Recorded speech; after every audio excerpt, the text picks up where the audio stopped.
हजुर सम्पूर्णलाई सम्मान व्यक्त गर्न चाहन्छु। यति बेला प्रवासबाट हामी काशी आदर्श समाज कतारमा रहेर हामी प्रवासमा भए तापनि कसरी झगडा गर्ने लोक हाम्रो संस्कृतिलाई भनेर हामी यसरी हामीले सबै हामी नेपाली दाजुभाइ सबै सङ्गठन भएर यसरी रम्न जम्न पाउँदा हामीलाई गाउँ बेसी उकाली ओह्राली आफ्नै घर भिरपाखामा चौकी जस्तो लागिरहेको छ।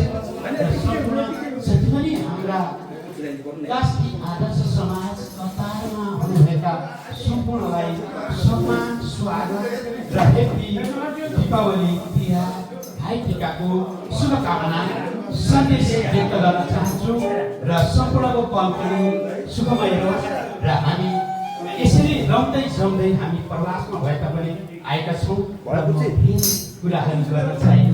धेरै वरिष्ठ र सर्जकहरू हुनुहुन्छ, त्यसमा पनि सङ्गीतलाई कसरी जोड्ने, कसरी हराभरा बनाउने र कसरी रम्ने दिनभरिको थकानलाई कसरी मेटाउने हाम्रा चाडपर्वहरू आइरहन्छन्। प्रवासमा पनि यसरी मनाउँदा रहेछन् भन्ने हाम्रो चाडपर्वहरू यसरी गुचिरहेको छ विदेशी प्रवासहरूमा भन्ने लागिरहेको छ र सम्पूर्णलाई सम्मान व्यक्त गर्दै फेरि तपाईँहरूलाई देउसी भैलेको गानाहरू म प्रस्तुत गर्न चाहन्छु।